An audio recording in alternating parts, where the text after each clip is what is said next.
공식 선거운동 둘째 날 더불어민주당은 강원도와 제주도를 찾아 지원 유세를 펼쳤고 통합당은 어제에 이어 수도권 유세에 집중했습니다. 투표용지 인쇄일을 사흘 앞두고 일부 지역의 후보 단일화 논의가 본격화되고 있습니다. 단일화 여부에 따라 당락이 뒤바뀔 수 있어서 변수가 될 전망입니다.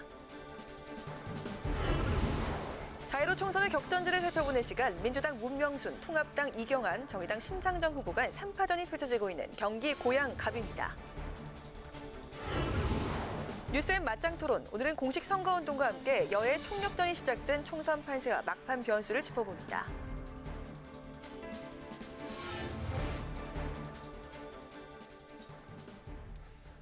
안녕하십니까. 4월 3일 의정종합뉴스 뉴스엔 시작하겠습니다. 4.15 총선 공식 선거운동 이틀째인 오늘 더불어민주당은 강원도와 4.3 희생자 추념식이 열린 제주를 찾아서 유세전을 펼쳤습니다. 또 미래통합당은 어제에 이어서 오늘도 열세 지역이었던 수도권 공략에 집중했습니다. 여야는 오늘도 또 비례정당과 합동선대위를 열었습니다. 한도영 기자가 취재했습니다. 더불어민주당은 강원 지역과 제주 투트랙 지원 유세에 나섰습니다. 먼저 전통적으로 보수세가 강했던 강원도를 찾은 이낙연 상임선대위원장은 강원의 정치 지형이 변화하고 있고 또 변화해야 한다고 밝혔습니다. 남북 평화의 혜택을 가장 많이 볼 강원에서 대결적인 생각을 가진 야당 지도자가 계속 나서는 건 바람직하지 않다며 후보들을 지원했습니다. 대결이 아니라 평화가 강원도의 미래의 보탬이 된다는 확고한 의식을 지금은 싸우는 사람이 아니라 일하는 사람이 필요한 때입니다. 민주당과 시민당은 어제 공동 출정식에 이어 오늘 제주에서 첫 합동회의를 열고 제주, 부산, 호남, 충청으로 이어지는 지역 유세 일정을 시작했습니다. 수도권 표심 잡기에 집중하고 있는 통합당과 미래한국당은 어제 경기 수원에 이어 오늘 인천에서 2차 선대위 합동회의를 열었습니다. 통합당 김종인 총괄선대위원장은 정부가 지난 3년간 소득주도 성장 대신 실업주도 몰락으로 국민의 삶을 어렵게 만들었다고 비판했습니다. 유권자들이 차선을 선택하는 마음으로라도 통합당을 전폭적으로 지지해줄 거라고 말했습니다. 추락하는 나라를 과연 새롭게 건질 수 있을 것이냐 없을 것이냐에 대한 이 인천 시민들의 준엄한 심판이 있을 거라고 저는 생각합니다. 민생당은 국회에서 2차 중앙선대위 회의를 열고 다당제 연합 정치로 경제와 민생을 살리겠다며 지지를 호소했습니다. 정의당 심상정 상임선대위원장은 4.3 희생자 추념식에 참석한 뒤 제주 지역 후보 지원 유세를 펼쳤습니다. 정부는 오늘 긴급재난지원금 대상자 선정 기준을 3월 건강보험료 기준 소득 하위 70% 가구로 정한 데 대해 여야는 엇갈린 입장을 내놨습니다. 민주당은 신속한 집행이 필요하다고 밝혔고 통합당은 나머지 국민 30%를 지원하지 않겠다는 특유의 편가르기 정책이라고 비판했습니다. 국회 방송 한도영입니다. 민생당은 코로나19 대책으로 전 국민에게 1인당 50만 원을 지급하는 방안을 총선 공약으로 발표했습니다. 민생당은 정부의 소득 하위 70% 가구에 긴급재난지원금을 지급하는 방식은 대상 선별 등의 어려움이 있다며 이같이 밝혔습니다. 또 중소상공인과 자영업자에게 300만 원에서 600만 원 상당의 매출 손실 보전 지원금을 지급하고 법인세와 소득세를 일정 기간 유예하거나 감면하겠다고 공약했습니다.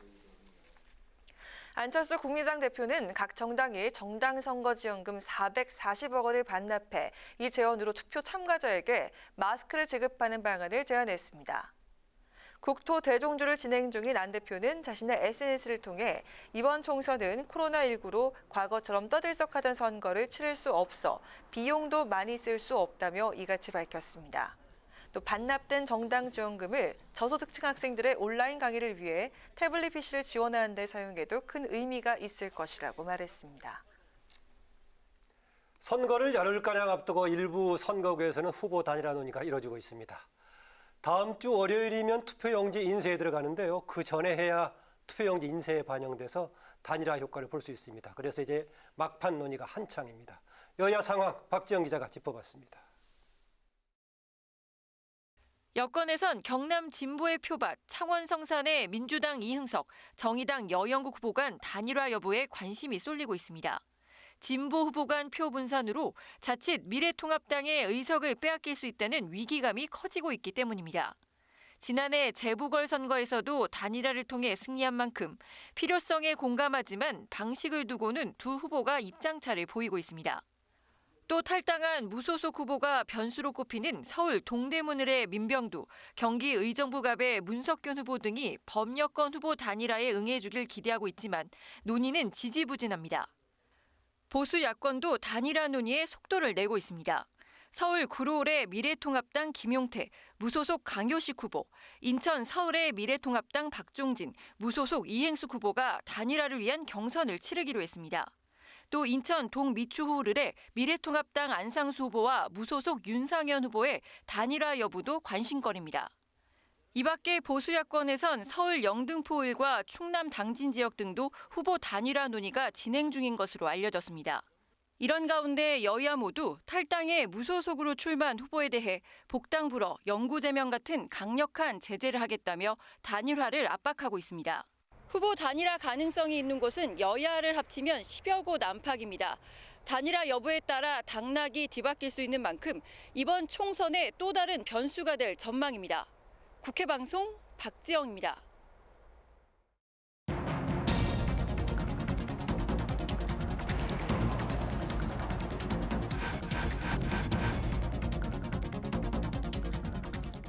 총선 관심 지역을 살펴보는 시간, 경기 고양시 갑 지역으로 가봅니다. 정의당 심상정 의원이 4선에 도전하는 고양갑은 진보 성향이 짙은 지역으로 분류돼 왔는데 민주당 문명순 후보와 통합당 이경환 후보가 도전장을 내서 혼전 양상을 보이고 있습니다. 양윤선 기자가 현장에 다녀왔습니다. 지난 19대와 20대 총선에서 정의당 심상정 대표를 스타 정치인으로 키운 경기 고양갑. 지방선거에서도 정의당 소속 시의원이 꾸준히 당선되는 등 진보 성향의 지역으로 꼽힙니다. 더불어민주당은 19대 총선에서 야권 연대로 후보 공천을 포기했을 정도였지만 이번 총선은 다릅니다. 민주당과 미래통합당이 지역을 닦아온 지역위원장들을 공천하면서 현역 의원 아성 허물기에 나선 겁니다. 금융 분야 전문가로 당 정책위 부의장을 맡고 있는 민주당 문명순 후보. 8년간 별다른 지역에 변화가 없었다면서 여당 후보가 지역을 발전시키겠다고 강조합니다. 문재인 대통령 또 경기도지사와 함께 막강한 삼각편대를 이루겠습니다. 또한 고양시장, 시의회, 도의회와 함께 우리 지역의 발전을 위해서. 통합당 이경환 후보는 변호사로 활동하면서 지역을 닦아왔습니다. 진보 이념의 희생양이 돼 발전이 정체된 고양시를 변화시키겠다며 이번엔 보수 후보에게 기회를 달라고 호소합니다. 정의 없는 정치인이 지역에 무관심해서 이 지역이 많이 낙후되었습니다. 이제는 지역이 변화될 때입니다. 정의당 심상정 후보는 지난 8년간의 결실이 묵입니다. 원당 혁신지구 사업 유치와 고양동 군부대 이전 확정 등을 그간의 성과로 꼽으며 이번에도 고양갑의 선택을 자신합니다. 제가 8년 동안 만들어온 덕양의 변화, 경험 없는 초선들이 해낼 수 있는 일이 아닙니다. 저 심상정이 시작한 만큼 끝까지 제가 완성시켜내도록 하겠습니다. 도농 복합 지역인 고양갑은 교통시설 등 도시개발 요구와 지역 경제 활력에 대한 요구가 높은 지역. 아무래도 경기가 너무 침체돼 있어서 너무 불안하고 요즘 말이지 살기도 좀 힘들고. 후보들도 저마다 지역 경제 활성화와 교통에 대한 해답을 내놨습니다. 고양시 북동부를 관통하는 교외선을 복구하고 지하를 뚫어서 서대문 내지는 광화문까지 이르는 동서축 도로를 만들고자 하는 것이 대공 역세권 개발 그리고 국제터미널 대공역 유치. 치열한 3파전 구도로 선거 판세가 구축된 경기 고양갑. 이제 유권자의 선택은 10여일 앞으로 다가왔습니다. 국회 방송 양윤선입니다. 네, 청주시 흥덕구. 이 지역은 현역 의원들 간의 빅매치가 이루어지면서 관심입니다. 이 지역 현역인 민주당의 도종환 후보와 또 옆 동네에서 옮겨와서 출사표를 던진 통합당의 정우택 후보 간 대결이 벌어지고 있는데요. 그 현장은 홍혜진 기자가 다녀왔습니다. 중량감 있는 현역 의원들의 승부가 펼쳐지는 청주 흥덕구. 민주당 도종환 후보는 집권 여당의 실천력을, 통합당 정우택 후보는 충북도지사의 국회의원 4선의 인물론을 내세우며 경쟁을 벌이고 있습니다. 특히 코로나19 사태와 관련해 도 후보는 정부의 대응으로 위기를 잘 극복하고 있다고 평가하며 함께 코로나를 이겨내자고 호소한 반면 질병관리본부가 요즘에 국민들에게 많은 신뢰를 주고 있지 않습니까? 질병관리본부의 역할을 좀 높이는 청승격을 지금 추진해야 되겠다. 정 후보는 무능한 문재인 정권으로 지역 경제가 무너지고 있다며 정권 심판론으로 맞섰습니다. 코로나 사태까지 온 이 문재인 정부에 대해서 무서운 민심이 응징하는 정말 무서운 표심이 이번 4.15에 나타날 것이다. 최우선 과제론 두 후보 모두 오송 산업단지 개발을 꼽았습니다. 국가 제3산단 3조 3천억의 비용이 들어가는 204만 평의 제3단을 조성해서 바이오의 메카로 만드는 일을 제일 중요하게 생각하고 있고요. 2010년에 제가 지사를 그만둔 이후에 지금 오송에 시계바늘이 멈췄다는 얘기가 나오고 있습니다. 이번에 다시 한번 세계적인 바이오 클러스터를 만드는데 제가 최강의 중점을 두고 유권자들의 관심사는 체감 경기와 육아 문제 개선 등 역시 생활 문제입니다. 저희는 지금 매출이 거의 절반 이상으로 뚝 떨어져가지고 저희뿐 아니라 여기 근처에 계시는 모든 운영하시는 분들 똑같을 거예요. 육아 관련 쪽이 좀 개선이 좀 많이 됐으면 좋겠거든요. 지원이라든지. 충청 지역은 지역색이 옅어 이념보다는 정책이나 인물로 후보를 선택하는 경향이 있다는 분석입니다. 더구나 이 지역은 산업단지가 몰려있고 젊은 층이 많이 거주하는 동시에 집값이 비싼 아파트 단지도 밀집해 있습니다. 그만큼 표심을 예측하기가 쉽지 않습니다. 현 정권 문체부 장관을 지낸 현역 의원과 정권 심판론을 전면에 내세운 4선 중진 의원 간의 대결. 청주 전체 선거 판세의 바로미터가 될 수 있다는 분석입니다. 국회 방송 홍혜진입니다.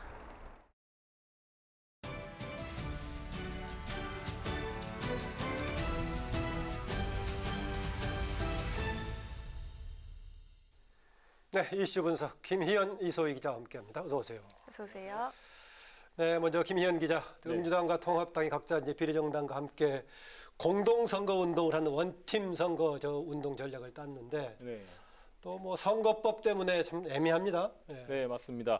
노골적으로 다른 정당의 선거 운동을 도와주면 선거법에 걸릴 수 있기 때문인데요. 그래서 안 도와주는 듯 도와주는 선거 운동이 펼쳐지고 있습니다. 그게 구분이 가능할지는 모르겠습니다만. 네. 민주당과 시민당은 당 이름만 다르고 디자인이 똑같은 쌍둥이 버스를 만들었는데요. 문제는 버스 옆면에 보이는 숫자입니다. 보시면 선거일인 4월 15일이 적혀 있지만 누가 봐도 눈에 띄게 1과 5의 색깔이 노란색으로 크게 서로 띄워져 있는 걸 확인할 수 있습니다. 민주당의 기호가 1번, 그리고 시민당의 기호가 5번인데 공교롭게 15일 선거일과 맞아떨어지면서 이렇게 만든 겁니다. 네, 이소희 기자, 통합당과 한국당도 뭐 점포를 뒤집어 입기도 하고요. 상황은 마찬가지인 것 같은데요. 그렇습니다. 이 점포에 기호가 적혀 있는데요. 선거법에 걸리지 않으려고 뒤집어 입은 겁니다. 이게 귀찮은지 아예 기호를 뗐다 붙였다 할 수 있게 탈부착식으로 만들었습니다. 게다가 통합당과 한국당 이 두 번째 칸 홍보에 같이 나서는데요. 통합당이 지역구 투표용지에서 한국당이 비례대표 투표용지에서 각각 두 번째 칸을 차지하고 있기 때문입니다. 네, 김영 기자. 민주당하고 또 시민당, 통합당과 한국당 서로 간에 한 팀이다 다 알고 있을 건데 그래도 유권자들이 하나라도 놓칠까 봐서 지금 이제 그렇게 할 수밖에 없는 면이 있겠어요. 네, 맞습니다. 결국에 이 현행 선거법에 좀 사각지대를 파고든 거 아니냐 이런 비판이 좀 나오고 있는 건데요. 원래는 같은 지역구라든가 겹치는 지역의 다른 정당의 선거운동을 하면 선거법에 걸리게 돼 있는 거 아니겠습니까? 네, 맞습니다. 그래서 그 선관위가 해석을 그래서 같이 나가는 건 괜찮다 이렇게 해가지고 지금 공동 유세를 애매합니다. 선관위 해석도 펼치고 있는 건데요. 그래서 이게 눈 가리고 아웅이다 이런 비판이 나오고 있습니다. 특히 정의당은 거대 양당의 기가 찬 선거운동이 벌어지고 있다고 비판했습니다. 직접 들어보시죠. 법적으로는 다른 정당이지만 같은 정당이라 선거운동하는 유례없는 21대 총선의 풍경이 괴이하기 그지없습니다. 21대 총선은 훗날 87년 이후 가장 부끄러운 공직선거로 기억될 것입니다. 네, 선거법의 사각지대를 노렸다. 이 말은 그만큼 입법 미비로 볼 수가 있겠는데요. 선관위 입장은 어떻습니까? 네, 사실 가장 곤욕을 치르고 있는 건 선관위입니다. 선거법에 선거운동과 관련한 조항이 있긴 하지만 모든 선거운동 방식이 담겨져 있진 않기 때문에 각 조항을 어떻게 해석하느냐가 관건인데요. 일단 민주당과 시민당의 쌍둥이 버스는 제동이 걸렸습니다. 네. 민주당은 선거일인 15일을 강조했다고 주장했지만 선관위의 생각은 달랐습니다. 선관위는 민주당의 쌍둥이 버스를 선거법 90조에 선거에 영향을 미치는 시설물로 보고 중지와 시정을 요구했습니다. 아, 그랬군요. 네, 노란색으로 부각돼 떨어져 있는 1번과 5번이 특정 정당의 기호를 연상하게 한다고 판단한 겁니다. 민주당은 표현의 자유를 과도하게 침해한다고 불만을 드러내면서도 또 그래도 선관위의 판단에 따르겠다는 입장인데요. 누가 봐도 민주당과 시민당이 한 팀이란 걸 부각하면서 선거법에 걸리지 않는 새로운 유세 방법은 없는지 고민이 깊어 보입니다. 네, 그럼 통합당과 한국당의 두 번째 각 전략은 괜찮은가요? 네, 이 선관위는 이 두 번째 각 전략을 두고 바로 선거법에 위반되기는 좀 어렵다 이런 네. 입장을 갖고 있습니다. 네. 이 각 정당이 다른 당의 선거 운동을 지지하면 안 되지만 통합당과 한국당의 두 번째 각 전략, 이 특정 정당의 이름이 빠져 있기 때문에 서로 도왔다는 증거로 삼기에는 좀 부족하다는 겁니다. 다만 선관위는 장소와 시기를 포함한 주변 상황에 따라서 이 명백히 다른 당을 도왔다는 게 확인이 되면 그때는 위반 소지가 있을 수 있다고 덧붙였습니다. 결국 한국당이 자이든 타이든 이 비례대표 투표용지에서 두 번째 칸을 차지한 게 전략적으로 맞아떨어진 셈입니다. 네, 김영 기자. 이번 총선의 쟁점이랄까 프레임을 한번 보죠. 여당 그동안에는 심지어는 야당 심판까지 제기했다가 최근에 와서는 국난 극복 또 정권 안정을 얘기하고 있죠. 네, 코로나에 집중하고 있습니다. 예, 또 반면에 야당은 정권 심판론을 일관되게 내세우고 있는데 또 일부에서는 조국 대 윤석열 이런 얘기도 나오고 있어요. 네, 맞습니다. 이 조국 사태의 주요 두 인물이죠. 이 총선을 목전에 두고 다시 불려 나왔습니다. 민주당은 조국 전 장관 수사를 놓고 검찰과 각을 세우고 있는데 그만큼 검찰개혁 공약, 또 검찰개혁에 상징성 있는 후보를 내세우고 있거든요. 이에 더해 조국 수호 기조의 열린민주당도 윤 총장은 공수처 1호 수사 대상이다. 검찰총장이 아닌 검찰청장으로 낮춰야 한다. 이런 공세를 펼치고 있습니다. 이런 상황에서 통합당 측은 이번 선거가 조국 대 윤석열이라는 대립 구도를 본격화했습니다. 직접 들어보시죠. 이번 총선은 조국 살리기와 윤석열 죽이기를 노골적으로 바라는 세력을 심판하는 선거입니다. 통합당이 코로나19 대처에 미흡했다면서 무능한 정부다 이런 공세를 줄곧 해왔었는데요. 이소희 기자. 네. 갑자기 조국 대 윤석열 대립 구도를 본격화한 이유가 뭘까요? 네, 이 코로나19가 전 세계적으로 비상인 상황에서 우리 정부가 나름 대처를 잘했다 이런 평가를 받고 있기 때문으로 보입니다. 문 대통령 지지율 오늘 결과가 나왔는데 56%로 집계가 됐거든요. 네. 17개월 만에 최고치입니다. 이런 상황에서 통합당 입장에서는 이제 좀 조국 카드를 꺼내야 될 때다. 이런 계산이 있었을 것 같습니다. 아무래도 이 정권의 가장 큰 오점이기도 했고 또 공정에 대한 여론 아직도 뜨겁다고 보여지거든요. 이렇게 통합당과 미래한국당에서 전방위 공세에 나섰는데 민주당은 이 조 전 장관에 대한 직접적인 언급은 피하고 있는 모습입니다. 민주당의 총선 대응 지침에는 예민한 이슈에 이 찬반 입장을 말하거나 해석 설명하지 않는다는 조항도 있다고 합니다. 네, 실제 민심은 모르겠지만 여론조사상으로는 대부분이 지금 여당이 앞서는 쪽인데 조국 대 윤석열 프레임이 갔을 경우에는 약간 또 이제 통합당의 본인들이 유리하다고 판단해서 쟁점을 시키려고 하는 그런 측면이 있겠죠. 네, 그렇습니다. 네, 그런가 하면 또 이번 총선을 두고 뭐 한일전이다 또 한중전이다 이런 얘기를 또 내세우는 사람도 있어요. 네, 보통 스포츠에서 나오는 네. 얘기인데요. 이게 민주당 측에서 친일 대 반일을 그리고 통합당 측에서 친중 대 반중을 이야기하고 있는 겁니다. 사실 이게 지지자들 사이에서 먼저 나왔던 프레임이 정치권으로 옮겨붙는 양상입니다. 민주당 선대위가 최근 지역구 후보자들에게 총선 전략 홍보 유세 매뉴얼을 배포했는데요. 여기에 통합당은 아베 정권을 옹호한다. 일본 정부에 굴종적이고 우리 정부 비난에만 급급하다. 이런 내용이 담겨져 있다고 합니다. 통합당의 친일 프레임을 씌우려는 의도가 엿보이는데요. 통합당은 내로남불이다. 총선용 반일 감정을 고조시키고 있다는 반응입니다. 자매 정당인 미래한국당은 기호 1번에 윤봉길 의사 손녀를 배치한 점을 연일 강조하면서 일본 승용차를 타는 후보가 아무도 없다. 이런 일본 승용차가 왜 나온 거죠? 그게 아무래도 한일과 반일 이런 걸로 프레임을 씌우다 보니까 우리는 나라를 지키는 상대 후보가 무슨 일본 무슨 차 타고 있었다 또 이것을 빗댄 말이기도 하겠군요. 예. 네, 그렇군요. 이 통합당도 정부가 계속 중국 눈치를 본다고 좀 공격을 해왔는데 이건 한중전 프레임인가요? 네, 그렇다고 볼 수 있겠습니다. 통합당은 코로나19 초기에 중국인 입국 금지 조치를 하지 않은 정부를 총선 국면 내내 비판해 왔거든요. 지난달 문 대통령이 시진핑 주석과 통화하면서 중국의 어려움이 우리의 어려움이다 이런 이야기를 했었는데 통합당이 아주 맹공을 펼쳤었습니다. 이렇게 정부의 친중 사대주의를 부각시키는 통합당, 결국 투표로 정권 심판해달라고 호소하는 것으로 보이는데요. 지금 야권 지지층 사이에서도 이 총선이 한중전이다 이런 포스터까지 만들어서 온라인에 배포가 되고 있다고도 합니다. 네, 그래 이렇게 한일전, 한중전 프레임이 좀 뜨겁게 부상하게 되면요, 정작 이 정책 선거가 될 수 없다는 점, 또 괜한 혐오 논란만 부추길 수 있다는 그런 지적이 나오는 상황입니다. 네, 오늘 이슈 분석은 21대 총선 지금 최근 진행되고 있는 상황 김희현, 이소희 기자가 짚어봤습니다. 두 분 수고하셨습니다. 수고하셨습니다. 여야는 4.3 항쟁 72주년을 맞아 희생자들의 명복을 빌고 희생자 유가족과 피해자들에게 위로를 전했습니다. 더불어민주당은 대한민국 현대사에서 가장 참혹한 비극으로 희생당한 4.3 영령들의 명복을 빌며 완전한 진상규명과 명예회복을 위해 노력하겠다고 밝혔고, 미래통합당은 4.3의 숭고한 가치와 정신을 받들어 미래를 향해 통합의 시대를 열어나가는 데 앞장설 것을 약속했습니다. 민생당과 정의당은 4.3 특별법 개정안의 조속한 통과를 위해 최선을 다하겠다고 밝혔습니다. 구하라법 입법을 요청하는 국민동의청원이 공개된 지 17일 만에 10만 명의 동의를 받아 5번째로 청원이 성립됐습니다. 이 청원은 자녀에 대한 양육 의무를 다하지 못한 부모는 자녀의 사망으로 인한 재산적 이득을 취하지 못하도록 민법을 개정해달라는 것으로 법제사법위원회에서 논의될 예정입니다.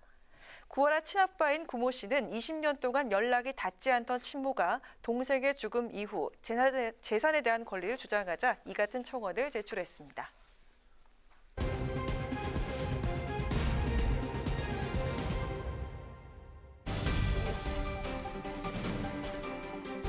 오늘의 정치 키워드 탑3 시간입니다. 4월 3일 정치면을 장식한 뉴스는 무엇이었는지 첫 번째 키워드부터 만나보시죠.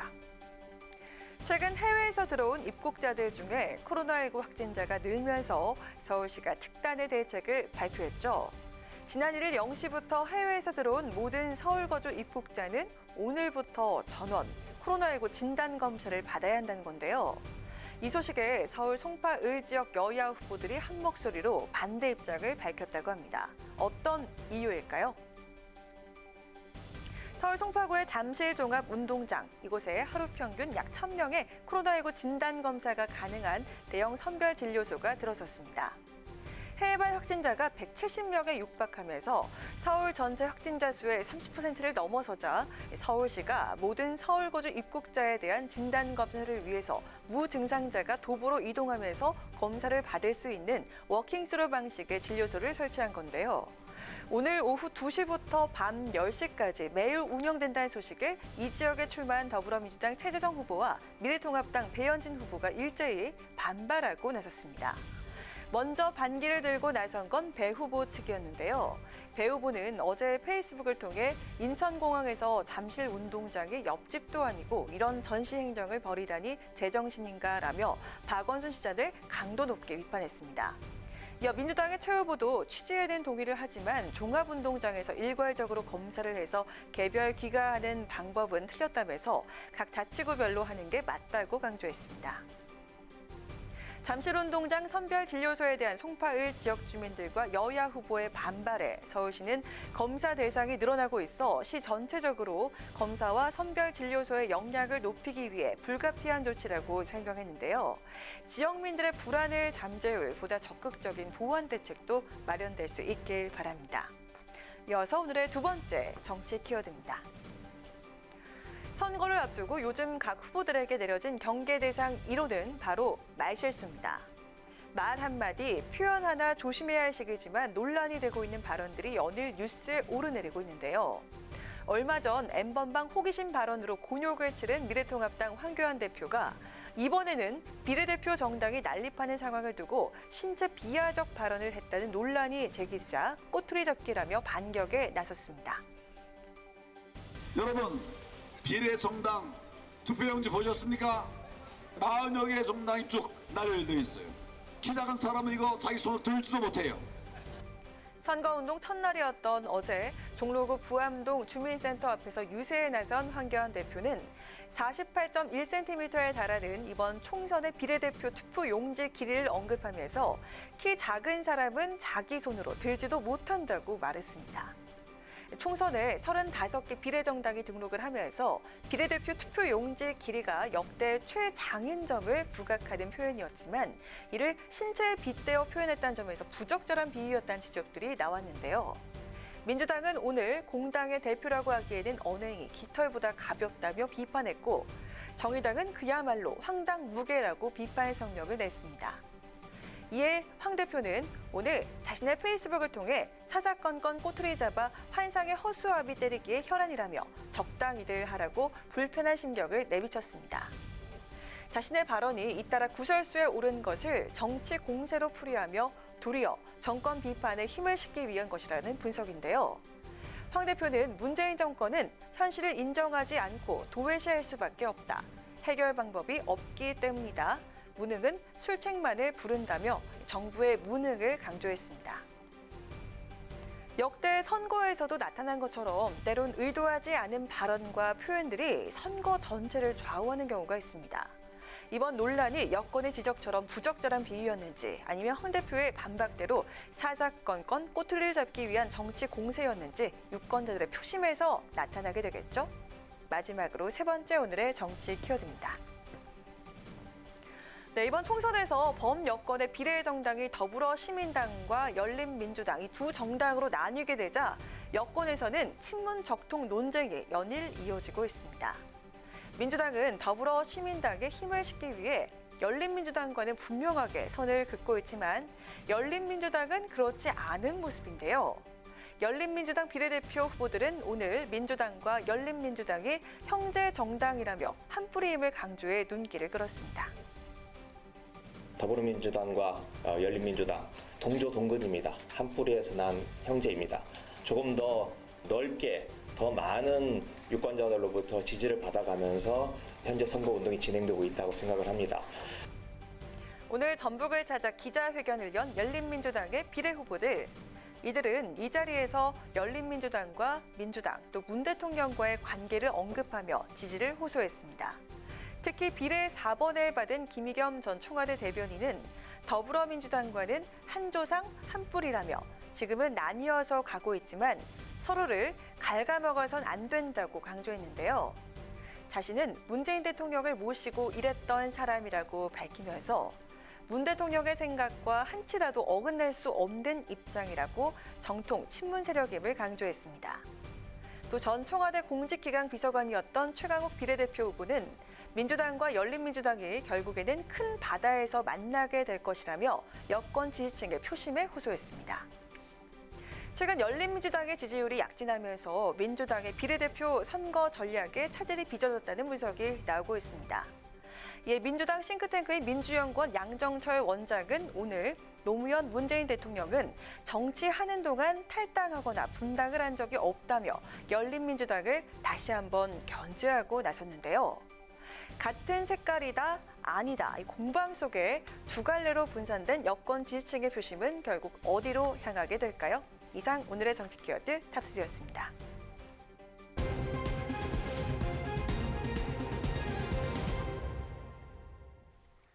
네, 이번 한 주의 정치권 동향과 이슈를 짚어보는 뉴스N의 맞짱 토론 시간입니다. 오늘도 날카로운 분석으로 뜨거운 토론을 펼쳐주실 두 분이죠. 최민희, 정호김 두 전 의원 나와 계십니다. 어서 오십시오. 어서 오세요. 예, 어제부터 이제 4.15 총선 공식 선거운동이 시작이 됐습니다. 이제 각 당의 이제 선거 임하는 프레임도 잡아가는데요. 여당인 민주당은 코로나 일꾼론, 이른바 국민을 지킵시다와 또 국정 안정을 내걸고 있고요. 미래통합당은 경제 위기와 정권 심판, 못 살겠다, 바꿔보자를 앞세우고 있습니다. 초반 이렇게 집중을 하고 있는데 이 전략 어떻게 보시고 국민들이 얼마나 공감한다고 보십니까? 그러니까 공감도는 모르겠습니다. 그 조사된 게 없어서. 그런데 양쪽 다 내세울 만한 캐치프레이즈를 내세운 겁니다. 일단 정부 여당 입장에서는 지금 코로나로 잔뜩이나 세계 경제가 안 좋은 때에 코로나까지 터져서 대한민국처럼 대외 의존도가 높은 나라는 경제 위기가 좀 더 빨리 국민들에게 피해를 줄 수 있거든요. 그렇기 때문에 고난 극복, 뭐 그렇게 대안을 제시했더라고요. 고난을 극복하고 국민들의 고통을 덜어드리겠다. 이렇게 갈 수밖에 없는 것이고, 그리고 여당 입장에서 다행인 거는 코로나 대응에 대한 국민적 판단이 되게 높은 호응도를 얻고 있기 때문에 대통령 지지율이 60% 가까이 되거든요. 네. 그러니까 고난 극복이라는 것이 이제 좋은 캐치프레이즈고, 또 야당은 당연히 예, 경제 위기다. 그게 코로나가 아니어도 경제 위기다. 그렇게 나올 수밖에 없고. 주장하고 있죠. 겹쳤다 얘기하고 예, 그리고 있죠. 본래 이제 집권 3년 차 치러지는 선거는 대개 정권 심판론이 나오게 됩니다. 그런데 이 부분은 약간 다른 게, 박근혜 대통령 때도 2016년 총선을 치를 때 야당은 정권 심판, 그다음에 여당은 발목 잡기 세력 이렇게 나왔거든요. 그런데 그 발목 잡기 세력이라는 당시 여당의 그 슬로건이 상당히 많이 호응을 얻었어요. 그래서 지금도 우리가 흔히 얘기하는 집권 3년 차는 정권 심판론이 작동한다. 이것도 저는 정치학계에서부터 다시 좀 점검해야 되지 않을까 합니다. 추상적인 주장이다? 네. 네. 어떻게 보십니까? 원래 총선이라는 게 그 전략이 상대가 들으면 추상적으로 들릴 수도 있는데 일단 좀 새로운 변수가 있었잖아요. 그게 이제 코로나였고 또 지금 전 세계적으로 이 코로나가 어느 한 나라 또는 소수의 나라에 국한된 것이 아니라 지금 미국을 중심으로 해서 엄청난, 그래서 요새는 BC와 AD가 아니고요. BC와 AC라고 할 정도로. 그러니까는 before 코로나, after 코로나로 달라질 거라고 할 정도로 지금 지금은 이제 확산 때문에 전전긍긍하지만 이 확산이 어느 정도 완화가 되면 아마 이 경제적으로 전 세계에 엄청난 파장을 줄 거거든요. 네. 그런데 야당의 전략은 이미 코로나 전부터 한국 경제는 기저질환을 앓고 있었다라는 전략에 아마 초점을 맞추는 것 같습니다. 그러니까 소득 주도 성장이라든지 최저임금제 같은 거, 소득 주도 성장이 결국은 실업 주도 폭락이다 이렇게 하면서 이제 그 선거 캐치프레이즈를 만들거든요. 실제적으로 지금 국가 부채가 거의 3년 동안 100조나 늘었고요. 청년 실업이 지금 엄청난 상황입니다. 그러니까 기저질환이 있었다라는 것이죠. 야, 지금 코로나 폐렴에 지금 빗대해서 말씀하시는 것 같네요. 그렇습니다. 예. 그리고 이제 그 무역 주도 국가임에도 불구하고 무역 수자라든지 또는 설비 투자 이런 거가 굉장히 그 암울한 수치가 이미 코로나 이전부터 있었기 때문에 이 경제가 일단 기사회생되면 리셋해야 된다라는 전략으로 지금 나오는 것 같습니다. 네. 네, 선거운동 개시 첫날인 어제 발표된 정당별 지지율 여론조사에 따르면요. 네, 민주당의 43%, 통합당이 28.2%였고요. 오늘은 민주당의 41%, 통합당이 23%로 나왔습니다. 민주당이요. 15에서 18% 정도 앞서고 있는 모습인데, 자, 정 의원님, 통합당이 선거 전까지 이거 추격할 수 있겠습니까? 글쎄요, 이거는 이제 지방선거도 그렇고요. 총선도 그렇고 대통령 선거가 아니면 이 여론조사가 잘 안 맞는 사례가 훨씬 많았죠. 그러니까 2014년인가 그 소위 지방선거 때도 대통령 지지도가 굉장히 높았었어요. 세월호 상황이었음에도 불구하고. 네. 그랬는데 막상 열어보니까 당시 여당이 그렇게 좋은 성적을 못 얻었었거든요. 그래서 이 18%는 사실은 이제 그 소위 오차범위 바깥이라고 할 수 있지만 과연 10%에서 15%가 실제로 뚜껑을 열어보면 어떤 상황이 될지에 대해서, 그래서 지금 통합당은 이 여론조사에 그렇게 연연하지 않겠다라는 입장으로 나오는 것 같습니다. 네, 지금 여론조사와 앞으로 한 10여일 남은 민심 어떻게 연관지어서 볼까 그런 얘기입니다. 그러니까 우선은 지금 대선에는 여론조사가 직접적으로 반영된다. 근데 총선은 그렇진 않다. 그렇죠. 왜 그러냐면 총선은 당 지지율과 해당 인물의 인물론이 같이 가기 때문에 그러니까 결국 총선에선 공천을 잘하면 당 지지도의 열세를 만회할 수 있다. 이렇게 되기 때문에 저는 뭐 대선과 총선이 여론 지지율에 대한 반응이 다르다. 그 동의합니다. 근데 이제 말씀하실 때 지금 어제 43%, 오늘 민주당이 41%, 그다음에 어제 통합당이 28%, 오늘 23%. 이게 통합당의 낙폭이 더 크잖아요. 이거는 두 여론조사가 종류가 달라서 그렇습니다. 그럴 겁니다. 예. 예, 왜냐하면 지금 아직 통합당이 이제 그 자유한국당에서 통합해서 당명이 바뀌면서 자리를 못 잡았다고 보는 일부 유권자들이 리얼미터 같은 경우 예를 들면 ARS에서는 통합당을 누르는데 대면 조사에서는 통합당이라고 말을 안 하는 경우가 있어서 그래서 이게 43에서 41로 떨어졌고 28에서 23으로 떨어졌다고 단순 비교하는 것은 흐름을 좀 잘못 파악할 수가 있을 것 같습니다. 네. 네. 그리고 저는 통합당이 선거 전까지 이 지지율을 끌어올릴 수 있을까? 그거는 그렇게 쉬운 일은 아닌 것 같습니다. 정당 지지율이 만약에 아주 여권 내에 큰 악재가 터진다든지 뭐 야당 내에서 뭔가 큰 뭐가 나와야 되는데 대충 선거에서 뭔가 잘해서 점수를 따는 거는 여당 쪽에서 나오는 것이거든요. 그 지금부터는 누가 실수 안 하나 게임이기 때문에 그 당 지지율이 그렇게 막 이렇게 쫓아가거나 이런 거보다는 개별 지역구에서 약진하는 게 중요한 야당 입장에서 그런 상황 같습니다. 네, 김종인 지금 통합당의 선대위원장이요. 마침 또 지난주에 두 분께서 김종인 위원장의 그동안의 대선에서 역할을 가지고 서로 막판에 토론을 말하셨는데 김종인 위원장은 그런 얘기를 하고 있습니다. 지금 여론조사들은 코로나 관련이 앞다고 있어서 그렇지 실제 투표에서는 문재인 정부에 대한 심판이 반영되기 때문에 통합당이 이길 거다 이런 주장하고 있는데 어떻게 보십니까 그거는요?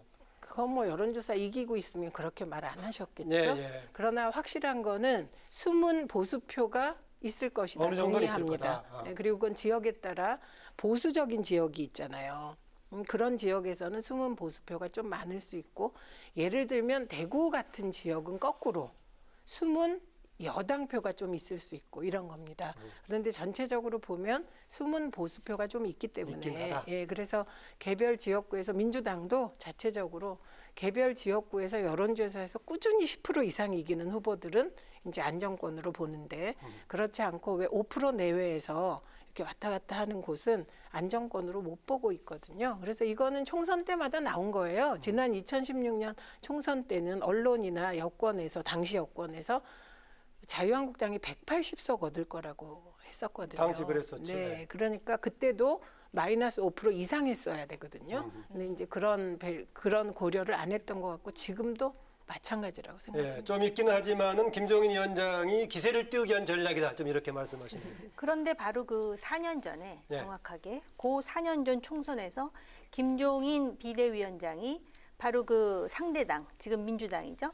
민주당의 그 선대위를 총괄하지 않았었습니까? 그러다 보니까 이제 자기 경험칙도 좀 들어가 있는 것 같고요. 우리나라 총선이 어떤 특별한 당이 잘해서 점수 받은 적은 별로 없었어요. 상대당이 잘 못해서. 근데 요번에 총선은 특히 이게 양극화가 되면서 누가 덜 잘못하나가 이제 관건이 될지도 모르는 상황이 됐거든요.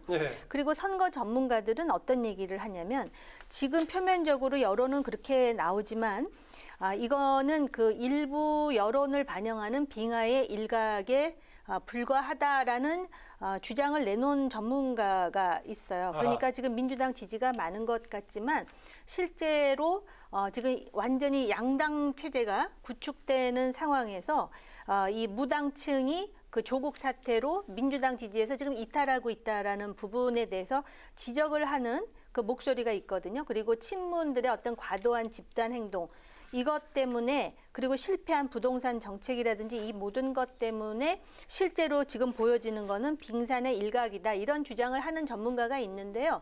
여기다 더해가지고 전문가 얘기만 하지 마시고 또 정옥임 전 의원도 전문가시니까. 저는 이 전문가가 예.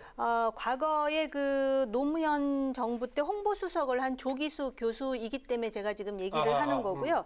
저는 솔직히 이번에 아까도 말씀드렸듯이 변수에 코로나가 있잖아요. 그렇기 때문에 지금 그 투표하겠다라는 사람이 여론조사해 보면 70%라 그러는데 네, 선거안이 72.7로 남았죠. 응답률이 네. 얼마나 되는지에 따라 달라질 것이고 막상 투표일에 그 소위 보수를 지지한다고 하는 7, 80대 어르신들이 얼마나 나올지 그다음에 요새 20대가 보수화됐다 그러는데 또 20대는 얼마나 참여할지 이거는 진짜 뚜껑을 열어봐야 알 거라고 저는 생각이 들어요. 네, 재민이 의원 뭐 할 말씀 있으시나 계속 이제 보고 조기숙 계시네? 교수가 예. 비교적 선거판에 대한 예측이 정확한 분이세요. 네, 그런데 그 예측이 이번에 약간 안 맞을 수가 있습니다. 아하. 어떤 부분이냐면 그 모든 여론조사의 경향이 똑같아요. 지금은.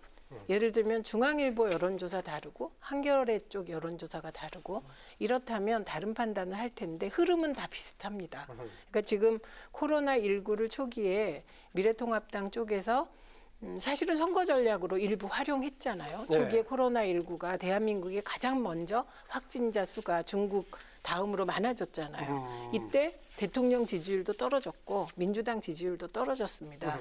그런데 그때 이제 이 정부가 굉장히 투명하게 이 코로나19에 대응하고 있기 때문에 사실 대부분의 관측하는 사람들은 이게 후반부로 가면 다른 나라에서는 확진자 수가 많아지고 대한민국은 안정될 것이라고 예측하고 있었거든요. 네. 근데 이제 그렇게 가고 있는 것이죠. 그래서 코로나를 사실은 선거의 변수로 먼저 끌어들인 건 야권이었어요. 근데 그건 코로나라는 변수를 선거에 끌어들일 때 사실 미래를 아무도 모르기 때문에 이제 끌어들일 수밖에 없는 측면이 있지만 생각보다 코로나가 훨씬 더 세계적 블랙홀이 되면서 네. 지금 야권에서 얘기하는 이제 정권 심판론이라든지 경제 위기론이 야권이 마음먹은 대로 안 먹히는 상황이긴 하다. 그러나 강남 지역에서는 저는 부동산이 뭐 일부는 뭐 하락하고 몇 억씩, 또 네, 일부는 서울에서 좀 하락한다는 보도가 나오고 불안정하잖아요. 있습니다. 네. 그러니까 이런 것에 반응하는 계층이 있으리라고 생각합니다. 네. 그 김종희 위원장이 이제 그 사실 29일부터 이제 본격적으로 활동을 네. 하지 않았습니까? 좀 능력을 좀 발휘할 거라고 그런데 보시는 것 같네요. 지금 능력을 발휘하고 있는 많은 부분이 있다라고 네. 생각을 하고요. 코로나와 관련해 가지고 사실은 또 그 이런 주장도 있습니다. 그 소위 진단 키트라든지 또 사실 그 혈투를 벌인 의료진들의 역할, 이 전 세계에서 환자들을 놔두고 너무 기가 막히니까 도망치는 나라의 의사들도 있었는데 자기가 직접 대구에 가가지고 거의 그 필사적으로 그래서 또 유명을 달리하시는 분도 계시지 않습니까? 예. 그런 부분 또 국민들도 굉장히 침착하게 대응을 해가지고 이것은 정말 대한민국의 위대한 국민의 승리다라고 말을 하면서 이런 부분을 정권이 어느 정도 이렇게 올라탄 게 아니냐. 왜냐하면은 그 중국으로부터의 입국이라든지 또 처음에 마스크 대란 있지 않았습니까? 이게 얼마나 논란이 컸었습니까? 그래서 그런 주장을 하는 목소리가 있다라는 것을 하나 더 말씀을 드리고요.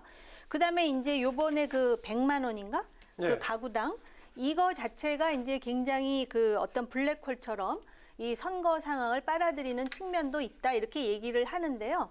지금 수도권도 그렇고 충청권도 그렇고 경합 지역이 굉장히 많지 않습니까? 네. 그렇기 때문에 이제 향후 지금 그 4월 15일까지 누가 덜 실수를 할 것이며 또 이제 어떤 돌발 변수가 나올지는 모르지만 적어도 이 선거의 결과에 대해서는 가볍게 예측할 일은 아니라고 생각을 합니다. 네. 우선 이번 코로나 극복에서 가장 고생한 분은 의료진이고요. 질본이라고 생각합니다. 그런데 질본의 정은경 본부장을 본부장으로 인사권을 행사한 게 문재인 대통령이세요. 뿐만 아니라 진단키트 건도 그 기업에서 뭐라고 얘기했냐면 문재인 정부가 과거에는 몇 달 걸릴 진단키트 허가 사항을 신속 처리해 주었기 때문에 진단키트가 가능했다라고 얘기한 거예요. 그렇기 때문에 저는 한 번도 문재인 정부나 대통령께서 코로나 극복을 정부가 잘했다고 말한 적이 없어요. 국내 언론은 다 비판적이었어요. 우리나라 정부를 누가 칭찬하기 시작했냐? 외국 언론들이 칭찬했고 외국 정상들이 칭찬했고 심지어 트럼프까지 대통령께 전화해서 의료 장비를 보내달라고 했거든요. 그래서 이 부분은 이게 정부와 의료진과 기업과 국민들이 혼연일체가 된 결과다 이렇게 보고요. 네. 그다음에 가장 먼저 중국의 북경을 폐쇄했던 북한에서 지금 코로나 확진자가 있는데 공개를 안 하고 있다. 이게 지금 이제 보는 정론이거든요. 그래서 지금도 중국 폐쇄론을 누군가 얘기한다면 그건 정말 문제라고 생각합니다. 저는 국민이 그만큼 잘했다는 부분을 얘기를 했던 것이고요. 예. 그다음에 최근에 이제 미국에서 이 코로나 환자가 급증하고 있잖아요. 근데 미국에 지금 그 인공호흡기가 없어가지고 난리가 났는데 어떤 일이 벌어진 줄 아십니까? 간이 인공호흡기를 대한민국의 의료진이 이미 개발을 했어요. 그래서 이번에 이 의료진이라든지 이분들의 노력이라든지 이런 거는 진짜 누구하고 비교해서는 안 될 정도로 정말 그 감사해야 될 일이다 이렇게 생각을 하고요. 그 1월 21일 첫 환자가 바로 중국에서 입국한 중국인이었거든요. 네. 근데 같은 날 대만에서도 같은 그 확진자가 나왔거든요. 그래서 이런 부분과 관련해서는 코로나가 가라앉은 다음에 백서로서 이거를 지금 그 평가하는 것이 맞다라고 보여주고요. 네. 제가 지금 강조한 부분은 대한민국의 국민이 의료진 또 뭐 질본 방역본부까지 포함해서 네. 위대했다라는 말씀을 드리는 겁니다. 그러니까 대한민국의 질본이 잘하면 그게 질본은 대한민국 정부인 것이거든요. 그래서 저는 야당이 이제 대한민국 정부가 잘한 건 잘했다고 할 수 있어야 되는데 대통령이 잘하셨다. 그 말 한마디를 안 하는 것, 야권이. 그것이 오히려 점수를 깎아먹는다고 보고. 정태욱 의원은 한 것 같던데요? 네, 구분했습니다. 제가 글씨를 잘 쓰면 제 손만 잘 쓴다고 할 수 없잖아요. 최민희가 글씨 잘 쓰는 거잖아요. 네. 제가 다시 한번 말씀을 드리겠는데요. 그 질본에서 이런 말을 하죠. 중국으로부터 입국과 관련해 가지고 바로 그 정은경 본부장이 애초부터 감염원이 되는 사람들은 입국시키지 말아야 되는 게 질본의 입장이었다는 얘기를 하거든요. 네. 지금 저는 이걸 가지고 논란을 보이고 싶지 아니, 않아요. 사실이 나는 아닌 정부가 말씀을 하고 왜 계시기 어디가 때문에. 사실이 아닙니까?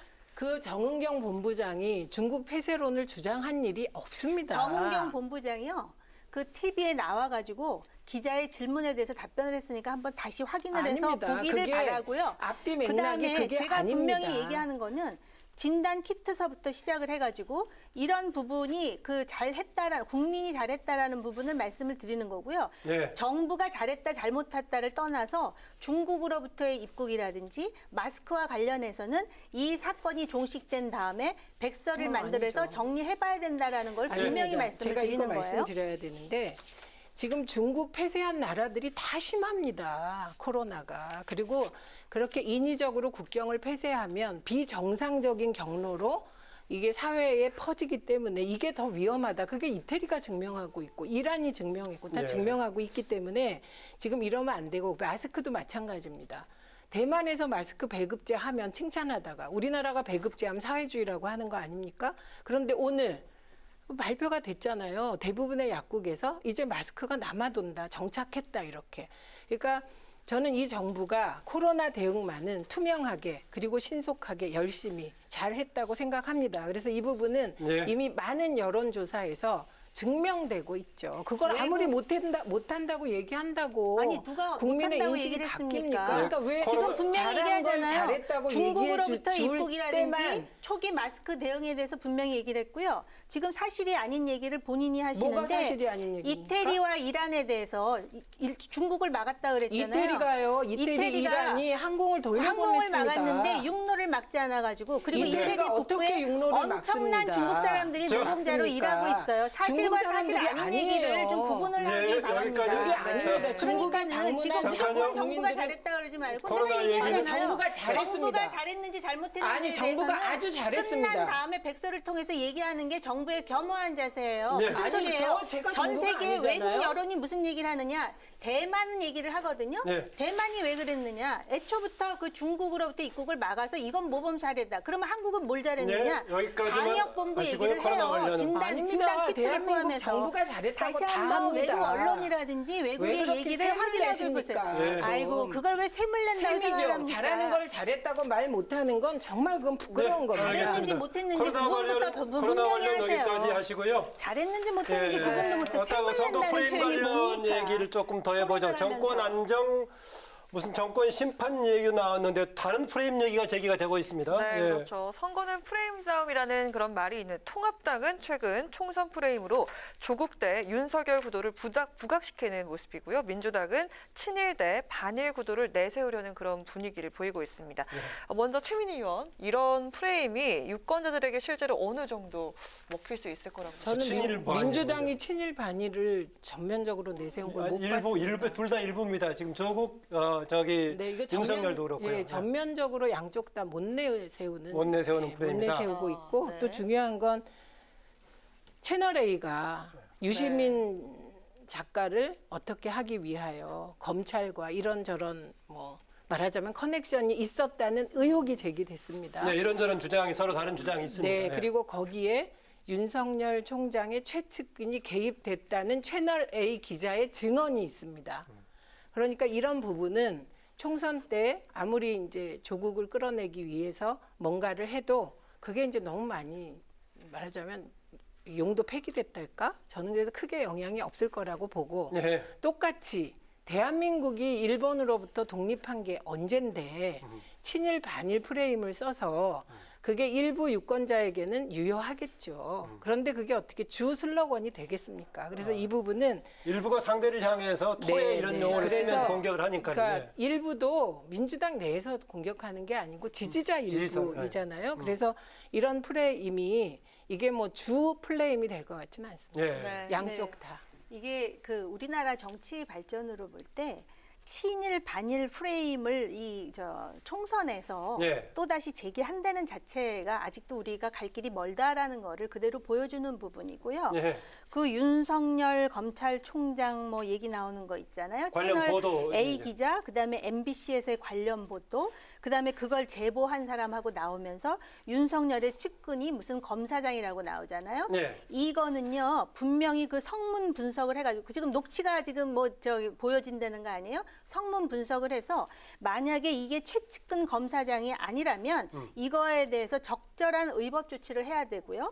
그 대상이 누굽니까? 의법 조치 대상이. 아니 그러면 우선은 제보자죠. 그런데 제보자의 지금 그 신분이 드러났어요. 이 사람이 뭐 이모로 해가지고 뭐 SNS에 올렸는데 지모라고 실제 나왔죠. 인물은 지모라는 사람인데 이 사람이 뭐 사기 횡령 전과가 있고요. 그다음에 이 사람이 뭐 지금 자기 그 SNS에 올리는 거 보면은 아주 뭐 유시민 그 뭐라 그러나 이사장인가? 이분한테 뭐 술 사달라 그래야 되겠다. 마치 또 매우 친한 것처럼. 그럴 뿐만 아니라 무슨 뭐 거기에 지금 열린민주당인가? 열린민주당 맞죠? 열린민주당의 그 최강우 후보와 그 황희서 후보의 사진을 또 올리면서 뭐 이제 작전 들어갑니다. 뭐 이렇게 했다 그러는데 이거의 진실이 무엇인지를 정확히 시시비비를 따져가지고 이거 법적으로 처벌할 사람은 처벌하고 채널 A 기자 여기도 잘못한 거예요. 이게 지금 뭐 하는 일입니까? 그래서 정확하게 시비곡직을 따져야 되는 사건이라고 생각합니다. 동의합니다. 동의합니다. 그다음에 지금 한 가지만 교정할게요. 그 현재 검사장 그 사람의 녹취록을 들려주면서 그 사람이다라고 한 건 채널A 기자입니다. 잠깐만요. 그 녹취록은. 그 녹취록이 나왔습니까? 이거 분명히 따져야 되고요. 아니고 그리고 파일에 이게 나왔습니다. 검사장이라고 했다라는 것도요. 분명히 따져. 본인은 지금 아니라고 하고 아닙니다. 채널 아닙니다. A 본인은 기자도 검사장은 아니라고 얘기했는데 그 부분이 아닙니다. 만약에 아닙니다. 사실이 아니면 이거야말로 허위 사실이 되는 것이고요.